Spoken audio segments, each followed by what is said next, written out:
Shalom, ibu-ibu dan bapak-bapak yang dikasihi Tuhan.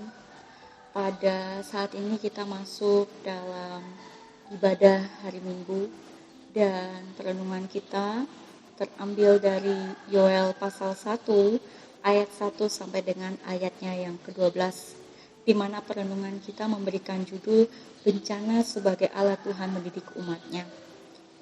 Ibu bapak yang dikasihi Tuhan, pasti akan merasakan senang dan juga sukacita apabila kita melihat keadaan rumah dengan keadaan yang bersih dan juga rapi, bukan? Dan kita pun akan merasa nyaman apabila kita mengenakan pakaian ataupun baju dengan rapi, bersih. Dan itu pun berimbas, Bapak Ibu, itu akan berimbas dalam pandangan orang memandang kita. Pasti akan dipandang, waduh bagus banget, rapi banget, pasti seperti itu. Dan setiap orang yang boleh datang ke rumah kita pun akan merasakan kenyamanan. Buah dari kerapian ataupun keteraturan, keindahan akan dirasakan oleh tiap pribadi yang ada di dalam rumah, dan juga itu boleh berdampak dalam lingkungan di mana mereka berada. Ibu bapak yang dikasihi Tuhan, keadaan tersebut pun yang diharapkan oleh Yoel. Yoel menginginkan kehidupan bangsa Israel dalam keteraturan. Yoel adalah seorang nabi yang diutus oleh Allah untuk menyampaikan firman ataupun perintah Allah kepada bangsa Israel di saat kerajaan Yehuda mulai memerintah pada saat itu. Dan di dalam pemerintahan kerajaan Yehuda, bangsa Israel ternyata banyak sekali melakukan dosa, di mana hal tersebut mendukakan hati Tuhan. Mereka mabuk-mabukan, mereka mulai menyembah berhala, dan segala sesuatu yang tidak disenangi oleh Allah, mereka lakukan. Yoel sebagai seorang nabi yang diutus oleh Allah melihat keadaan tersebut merasa kecewa. Kekecewaan dan juga kekhawatiran dirasakan oleh Yoel di saat bangsa Israel atau bangsa yang dikasihi Tuhan ini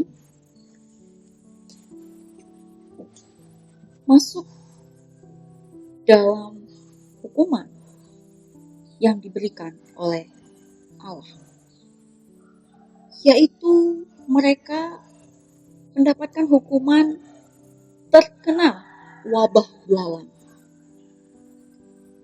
Wabah belalang yang dimana merusak setiap hasil panen mereka. Seberapapun benih yang mereka tanam, hasilnya tidak ada.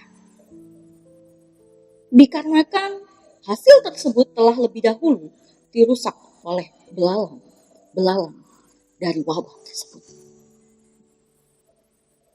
Bapak, Ibu, dan saudara yang dikasihi Tuhan, apabila kita melihat dan membaca dengan seksama firman Tuhan ini, maka kita akan bersama-sama melihat bahwa kebobrokan ataupun kesalahan yang telah terjadi itu bukan hanya dilakukan oleh satu orang pribadi saja, tetapi kesalahan ataupun dosa yang dilakukan secara massal, seluruh. Di ayat yang kedua disampaikan, dengarlah ini, hai para tua-tua, pasanglah telinga, hai seluruh penduduk negeri. Kita bisa mengetahui bahwa ini merupakan dosa massal, seluruh umat melakukan kesalahan. Kemudian dari kesalahan ini, Bapak, Ibu, dan saudara yang dikasihi Tuhan, ada suatu bentuk pembelajaran yang begitu kuat dan melekat selalu diingat oleh mereka. Hasil dari ketidaktaatan, hasil dari ketidaksetiaan adalah hukuman.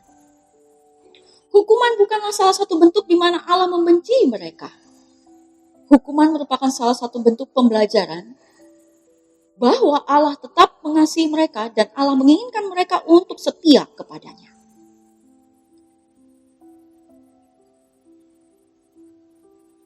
Dikatakan di ayat yang kelima, bangunlah hai pemabuk dan menangislah, merataplah hai semua peminum anggur, karena anggur baru, sebab sudah dirampas dari mulutmu anggur itu. Sebab maju menyerang negeriku suatu bangsa yang kuat dan tidak terbilang banyaknya. Giginya bagaikan gigi singa dan taringnya bagaikan taring singa betina. Telah dibuatnya pohon anggurku menjadi musnah dan pohon araku menjadi buntung. Dikelupasnya kulitnya sama sekali dan dilemparkannya sehingga carang-carangnya menjadi putih. Disinilah kita bisa melihat kehancuran dari hasil pertanian yang boleh dilakukan oleh bangsa Israel. Gak guna, tidak ada gunanya.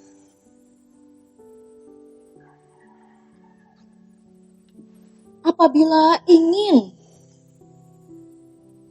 dihindarkan ataupun ingin dihentikan wabah tersebut, yang harus dilakukan oleh bangsa Israel ialah bertobat. Bertobat ialah kembali kepada Tuhan, mengakui setiap kesalahannya, dan tidak lagi melakukan kesalahan tersebut. Itu yang harus dilakukan oleh bangsa Israel untuk menghentikan wabah tersebut. Dan bukan hanya dilakukan secara perorangan saja, tetapi keseluruhan. Mereka semua harus datang kepada Allah, memohon pengampunan. Bapak, Ibu, dan saudara yang dikasihi Tuhan, sama halnya apa yang boleh kita rasakan saat ini. Kita semua merasakan tantangan ataupun tekanan yang begitu berat dari wabah COVID-19.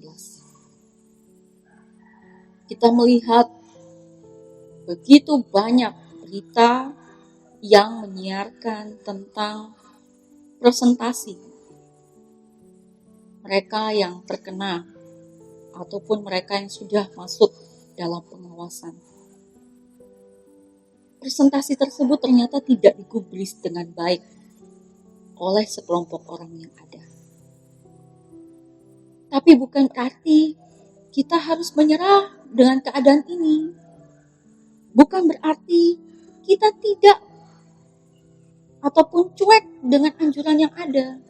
Jangan, Bapak Ibu. Kita tetap mengikuti anjuran yang ada dari pemerintah. Kita tetap harus mengikuti segala sesuatu peraturan-peraturan yang telah dikeluarkan. Tuhan memakai kita untuk mengingatkan satu dengan yang lainnya.